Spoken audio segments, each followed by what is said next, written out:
Hello, everybody. I am Will. And I'm Kristen. And this is So I'm Watching Pretty Little Liars Original Sin. Chapter 3, Aftermath.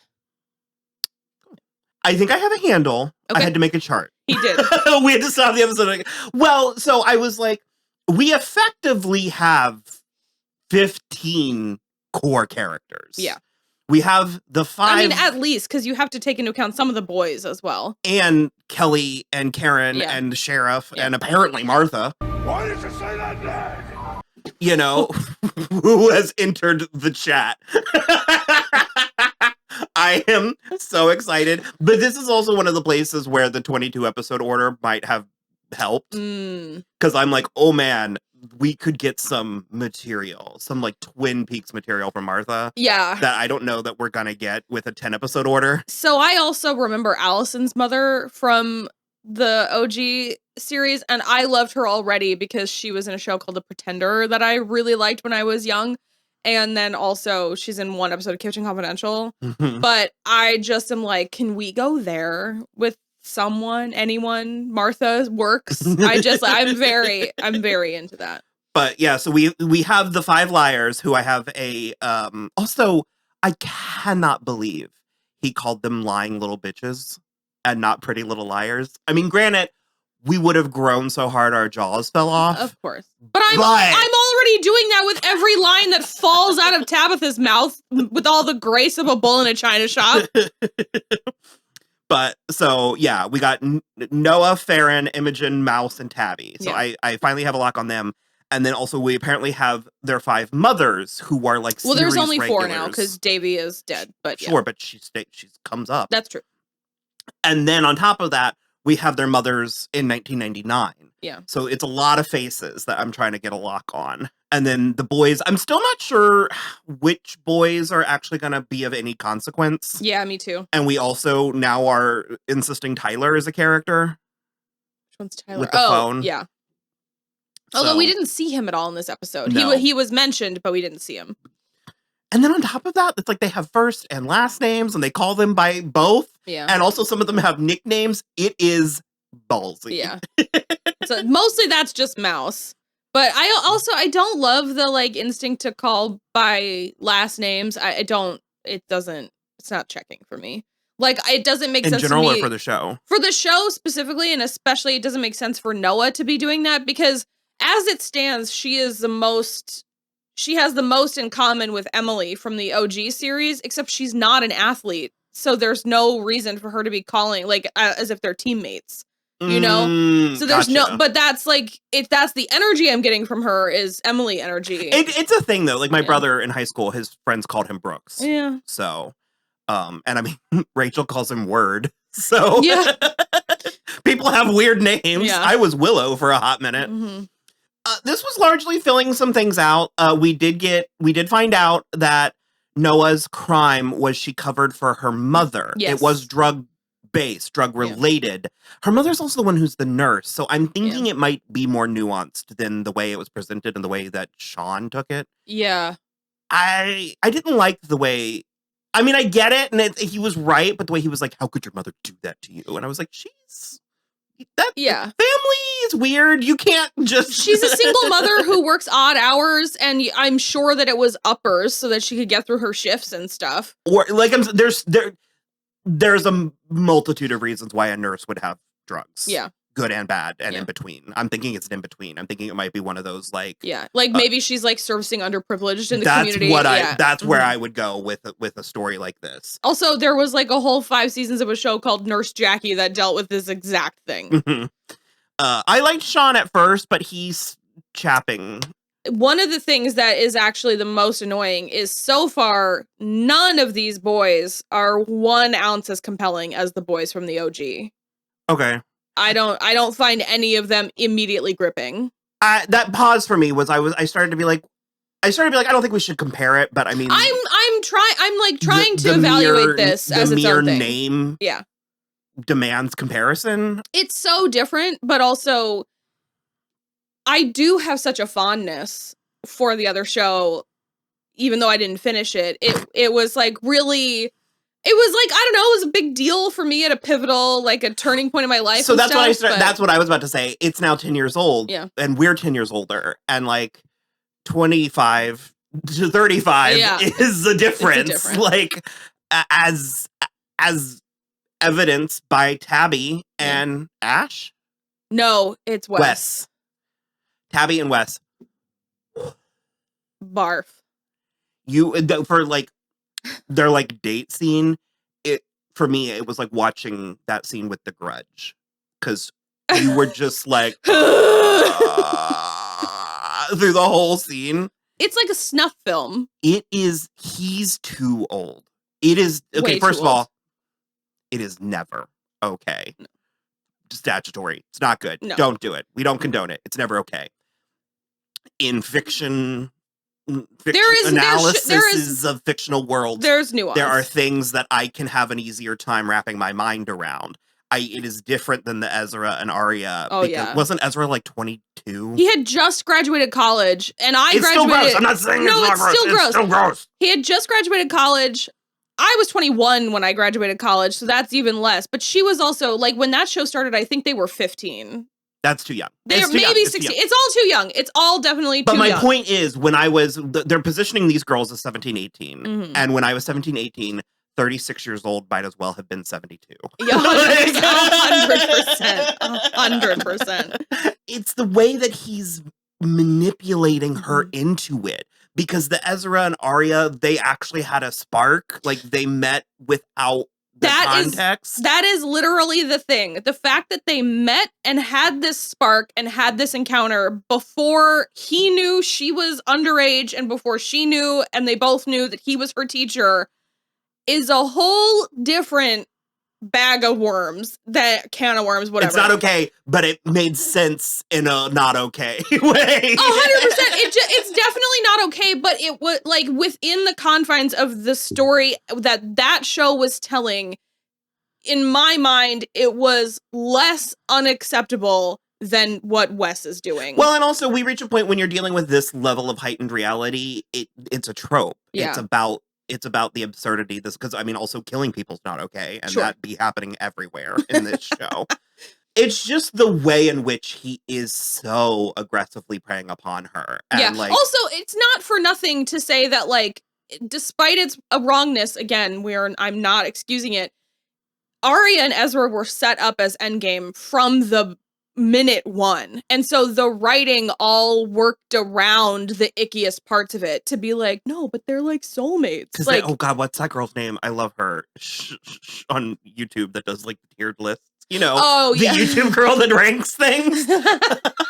Where she was rewatching it and she was like, that Arya and Ezra thing is so weird because when they finally did address it, they addressed it that the issue was that, like, the primary issue was that he was her teacher and not and she was like, that's like third on the list. Yeah, 100%. And like, so that's the thing where I'm like, they're also framing this differently. Where like Wes is framed a lot more predatory than Ezra was ever framed. But he's also, and I think this is actually important, he's not predatory in a creepy way. Well, it's creepy because we know what's happening. It's creepy to me. No, I know, because we know what's happening. But he's being nice. Like, it's the big bad wolf. He's like... Yeah, he is sort of, though, I don't know. He, like, has the flash drive of the video that she cut together, and he's like, oh, I brought it home. Why don't you come over for dinner?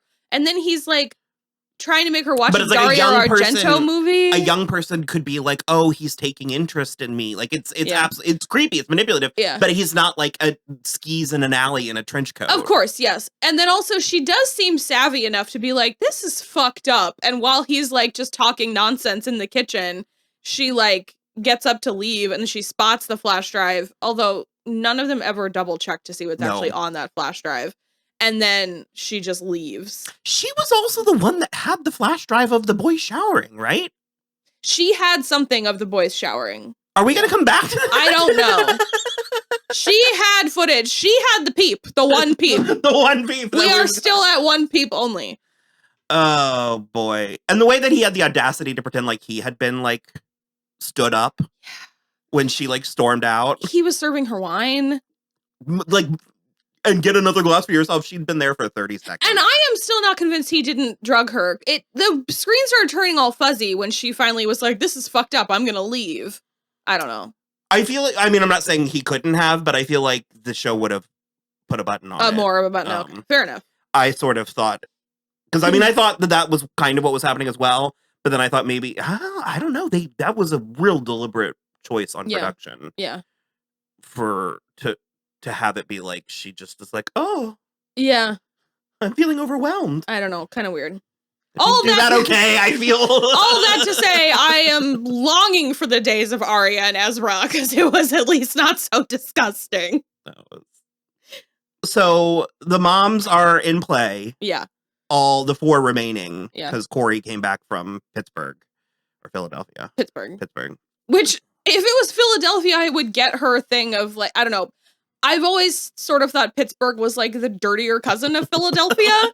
It's like a steel town. It's like a manufacturer town. And Philadelphia, I have always assumed is more artsy. stately. That's what I've always like kind of known. And so if she were in Philadelphia, I would feel better about her trying to get Farron to come with her, because like a girl like you could do so great in the city and get into like a professional ballet company. And I'm like, oh yes, those famous Pittsburgh ballet companies. I mean, it's closer to New York, but... Yeah, I mean... We did find out a little bit more about Angela, but the mothers also made a point to say, because Sydney told... Imogen and Tabby. Imogen about it, but then she said at the end, she made sure to be like, I only told them... What everybody knows. But she even implied, like, she was like, I told the company line. Like, it was the story we settled on. Yeah. And she said that they tried to befriend Angela... But she was too troubled, and she was disturbed in a way. She had a crazy mom as well. And her dad left. And they Sydney left her in that warehouse for... No one called the cops for 2 days. Because they had everyone assumed someone else would. And no one did. Yuck. Which, I mean, that shit happens. Remember that episode of course Tyler Henry? Where, but, ugh. And, but also Sydney just straight lied, which, I mean, she was talking to Imogen, about her mother. Yeah, who was living with her, about her recently deceased mother. But she was like, Davy was the best to her. And we saw the exact opposite. In episode 1, yeah. So, I mean, Davy has sort of like she had Mean Girl reformed vibes. But... Oh, yeah. Especially I think it was episode 2 where Imogen was like remembering her talking to her about Karen. And she was like, I don't like Karen because she's a bully and she sucks. Don't be like Karen. So I think Davy learned her lesson, kind of. In which case, though, I wonder why kill her now? Seems weird.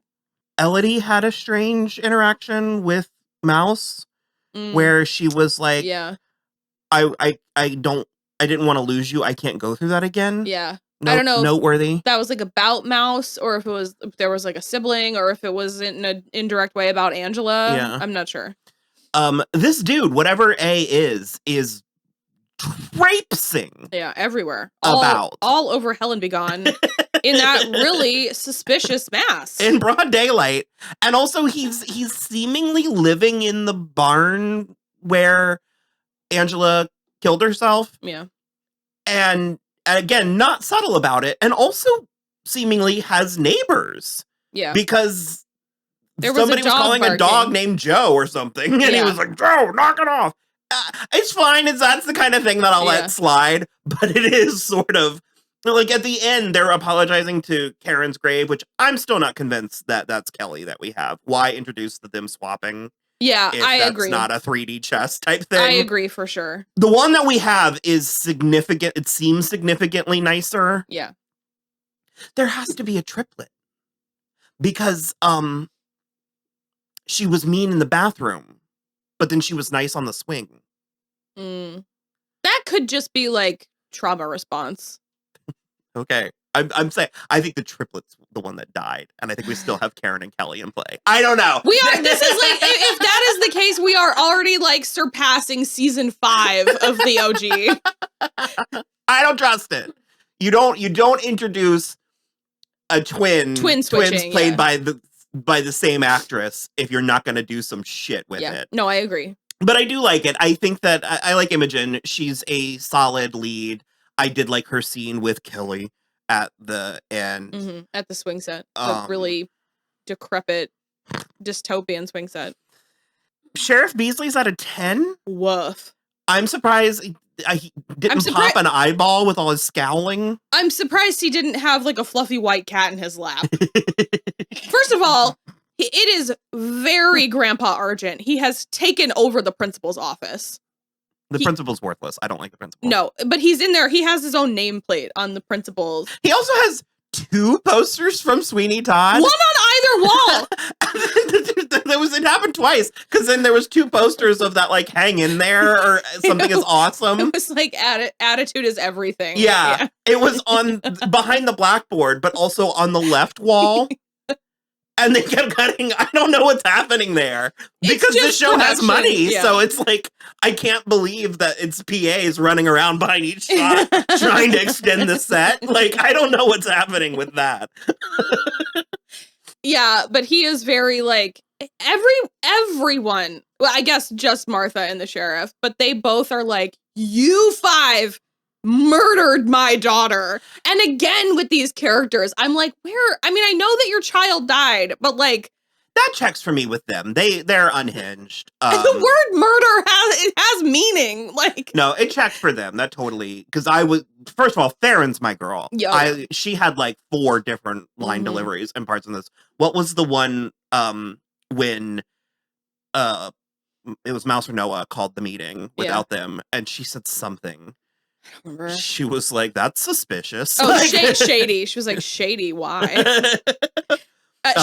She is earning her single name of Zarya. She's very good. She's also the one that was like, "We're not saying anything." She was not to speak ill of the dead, but your daughter sucked, and we're not saying anything else until we have a lawyer or a minimum of a parent. At least our parents. Yeah, I did love all of that.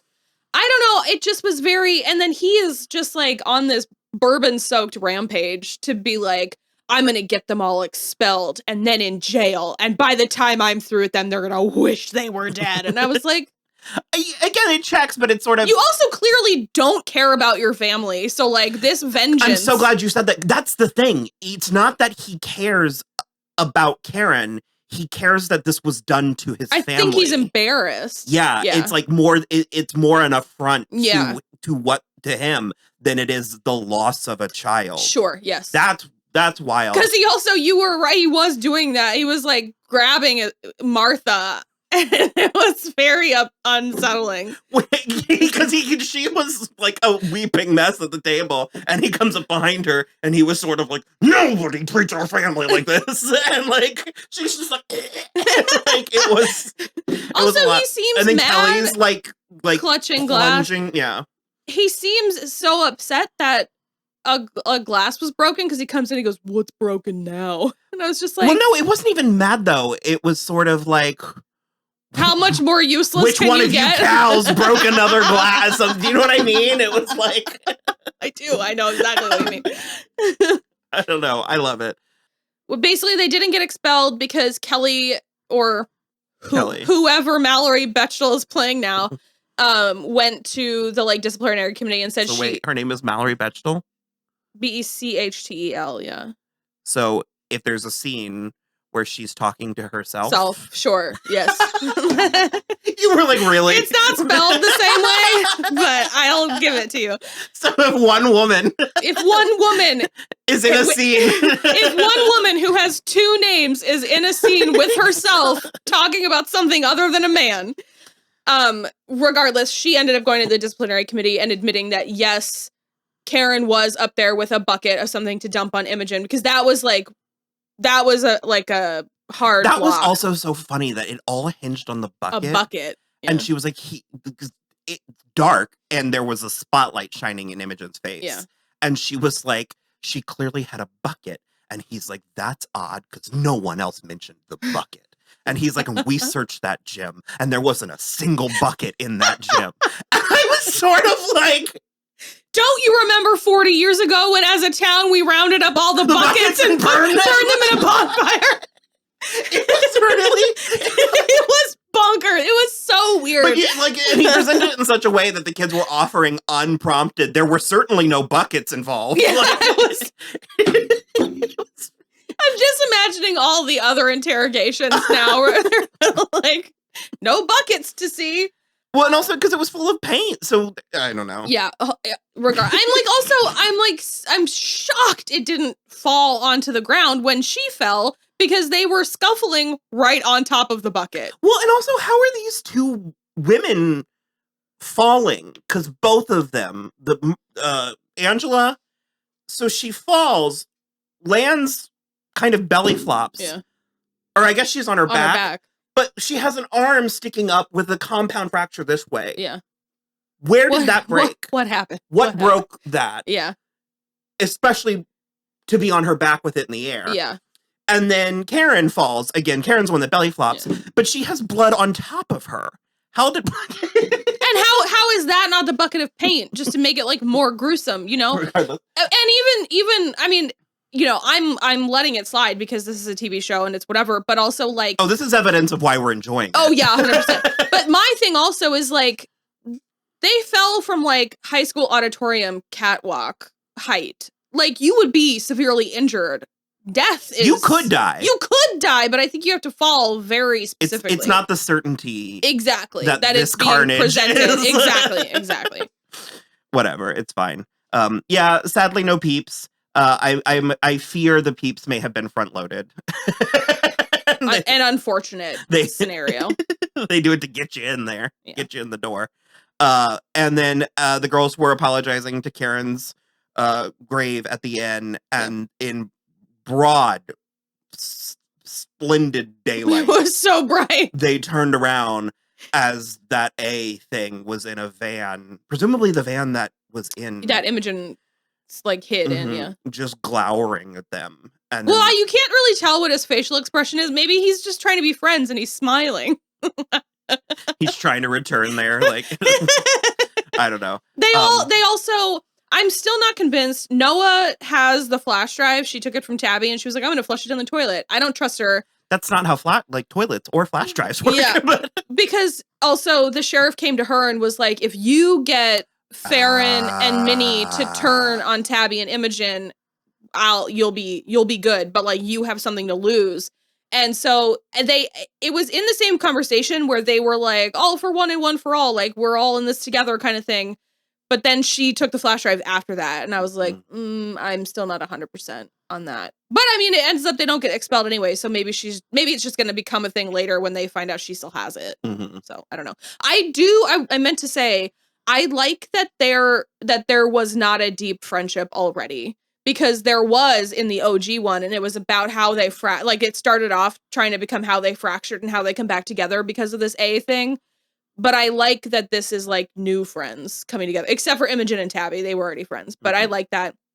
And I like the fact that they don't know their mothers knew each other. Mm-hmm. They Imogen puts it together in this episode because she's like, if my mom was guilty enough about Angela to there's the Y2K herself. club, Survivors Club. Yeah. Granted, I mean, that was hardly sweeping the nation, but Sure. that's also believable that that's something people were saying. Especially in a small town, yeah. So she basically put it together. She was like, if my mom felt guilty enough to kill herself about this at just the reminder of it, and your mom is guilty enough that she goes to pay her respects in secret, they are not telling us something. And then we get that classic Pretty Little Liars shot of all of the girls looking at one thing suspiciously. That happened a couple times in this episode. There was a fantastic cover of Love is Strange that was playing over the end credits. And also we have a really fun secret remix by the Pierces. Oh, yeah. As the opening credits. It's good. It's good. So I think that's good for that. Yep. We need to go watch episode 4 and then we'll be back.